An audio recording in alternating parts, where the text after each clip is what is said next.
Today I'm going to show something a little bit similar, but then with a couple of twists. So first, rather than using a pivot table, I'm going to do something a bit more visual today. We're going to use a pivot chart this time on a new worksheet.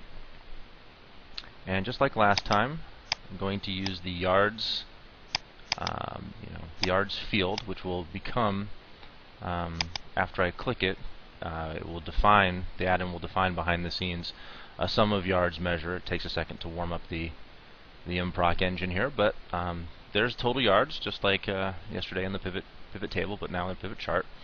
Again, just like yesterday, I'm going to use the birth state name, which is something we sliced by, and the relationship is already created, still left over from yesterday, so I'm going to put that on the vertical slicer zone. And in yesterday's static blog post, I had birth state name as a 2-column layout. It looks a little bit easier to read, easier to find what you're looking for. One of the drawbacks of static pictures is that I can't really show you without a million screenshots how I got it like that. And you see this little parent control that's wrapped around the slicer. I can grab that and resize it.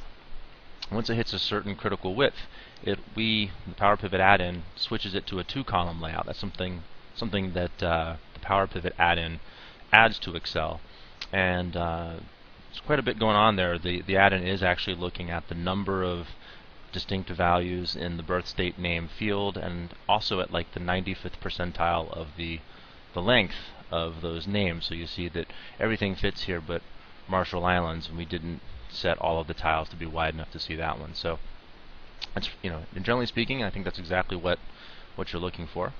And now I'm going to grab something from another table. This time I'm going to do well, actually, let's do something else first. Let's do years in service. We didn't look at this last night. Or whatever the last time is that you checked it on the blog. Let's put this on the horizontal slicers. And this shows me how many years players have been in the NFL. So things like, hey, how many people have been around in the NFL for 20 years? That's an awfully long time. And we see here that the other slicer filters itself to show me that the only players who've been around in the NFL for 20 years, at least in the 15-year window for which I have stats, they only came from Texas and Virginia. And if they've been there 21 years, they only came from Arkansas or Mississippi. It's kind of interesting that it's only sort of southern states that have these long-running players, but I'm not sure if there's anything to that or not. Something to look at later, I guess. So we'll go back to 20 and get the field list back up. Now I'm going to use a table that I haven't used before. I'm going to use the position table. I'm going to take a pro position name, and I'm going to drag that to the horizontal slicer zone as well.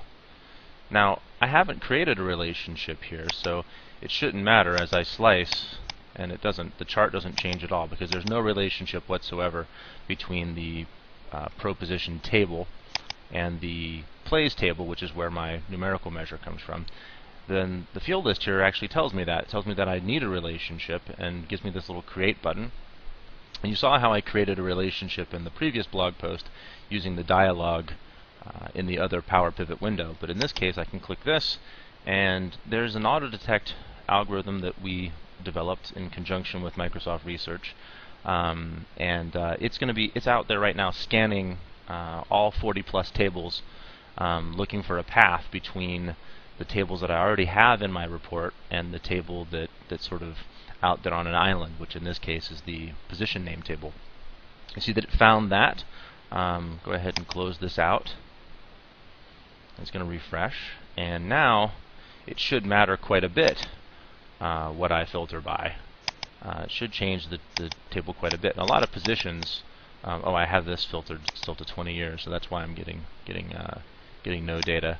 But let's look at things like this. So yeah, it does affect the yardage readout now because the relationship is created. That's a pretty nifty feature that you've probably seen if you've seen any Power Pivot demos at conferences, but those of you who haven't, something that we put in there. It's a very convenient thing for basically for everyone, but in particular for Excel users who aren't yet used to building relationships explicitly. We really like that. Now to make the chart interesting, I'm going to, because a one column chart isn't telling me a whole lot. I'm going to break the chart out by a lot of fields here. I could search here. I got to train myself to use that. Never had that feature before. I'm going to put down on the chart axis, and this is the play number essentially. If you're familiar with football, there's first, second, third, and fourth down. -1. I don't really know what that means yet, but I'm assuming it means it's not. It means like a special teams play, like a kickoff that doesn't actually have a down number. It looks pretty. I'm on wide receiver. Let's clear all of my filters here for a second. It does seem to make sense to me. Sort of inspecting what I'm looking at a distance here. There's more yards in first down than second than third, and that makes sense because there actually are more first down plays than any other down and second, and vice versa, and so on and so on. The fact that fourth down is so high indicates to me that probably kicking yards are being counted.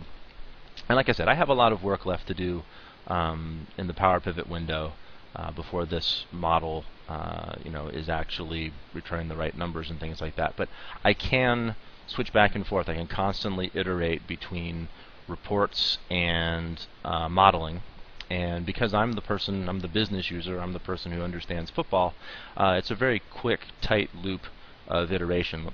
If I was a BI consultant and I didn't know anything about football, I might not know that I have a problem here. This might be exactly right. And so you can certainly see how that slows down the progress on a project. Last thing I'm going to do here is resize a little bit this top zone to make it look a little bit better. Give it a little bit more space so I can read that last row. See how everything adjusts. And a couple of quick tricks that I like to do to make, and I'm not an artist in any way, but a lot of things I like to do to make Excel reports look more like apps, more like reports, less like Excel. I like to turn off the grid lines and the headings. You see that it already makes the surface a lot cleaner.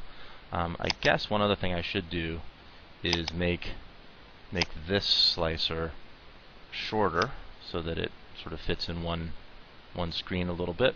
I also like to take my selected cell and hide it behind one of the floating objects so that when someone's looking at the report, they can just consume it as it is, like that.